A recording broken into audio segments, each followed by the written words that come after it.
Hello, welcome back to the reading of the poem of the Man God, written by Maria Valtorta, Volume 3, Chapter 413, Part 1, at Bethany. 11th April 1946. Sunset reddens the sky when Jesus arrives at Bethany.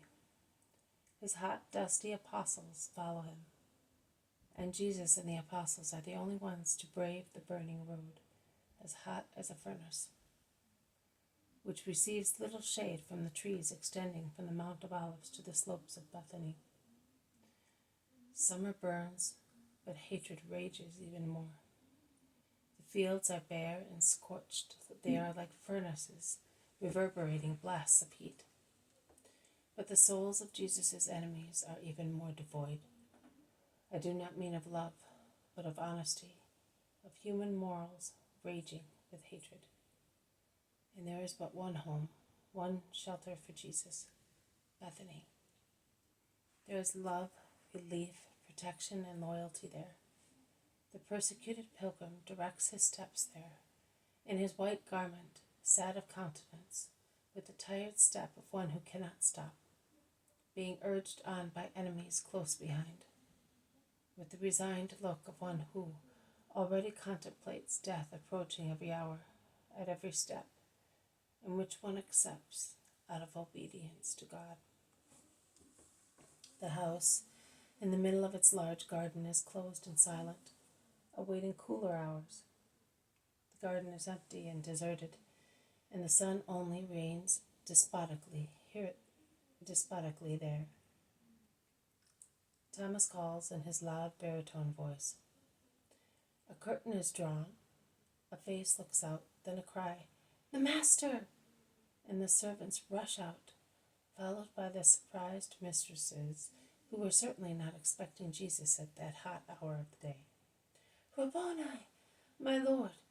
Martha and Mary greet from afar, already stooping, ready to prostrate themselves as they do, as soon as the gate is opened and Jesus is no longer separated from them. "Martha, Mary, peace to you and to your house." "Peace to you, Master and Lord, but why at this hour?" ask the sisters, dismissing the servants so that Jesus may speak freely.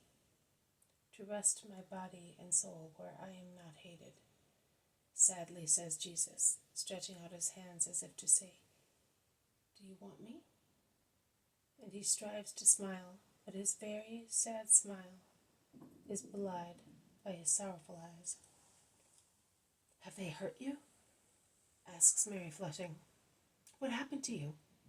asks Martha, and she adds maternally, "Come, I will give you some refreshment. How long have you been walking, since you are so tired?" "Since dawn." And I can say without stopping, because the short rest in the house of Helkai, the member of the Sanhedrin, was worse than a long journey. "Was it there that they grieved you?" "Yes, and previously at the temple." "But why did you go to that snake?" asks Mary. "Because if I had refused to go, it would have served to justify his hatred, which would have accused me of despising the members of the Sanhedrin. But now, whether I go or not, the measure of Pharisaic hatred is full, and there will be no truce." "Have we got to that?"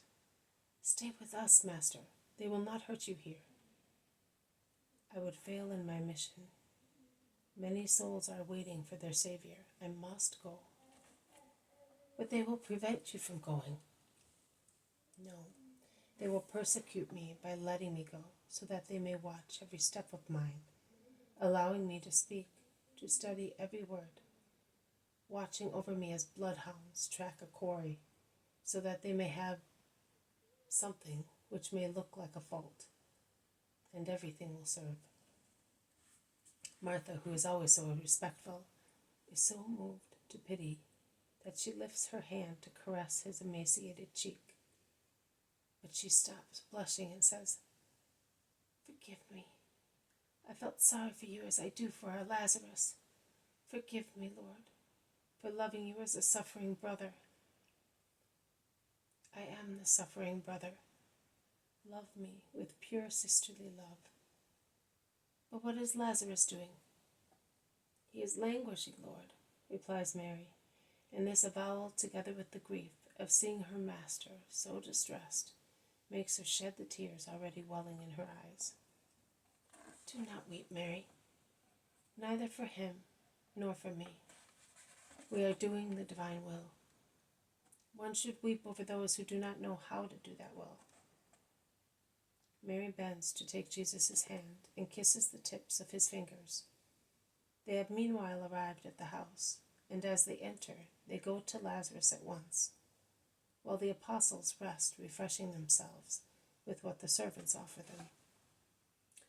Jesus bends over Lazarus, who is becoming more and more emaciated, and kisses him to relieve the sadness of his dear friend. Master, how much you love me. You did not even wait until evening to come to me, in this heat. My dear friend, I enjoy your company, and you enjoy mine. The rest does not matter. This has been a reading from the poem of the Man God, written by Maria Valtorta, Volume 3. Chapter 413, Part 1, At Bethany. Thank you for listening. I will see you tomorrow. May God bless you, and may peace be with you.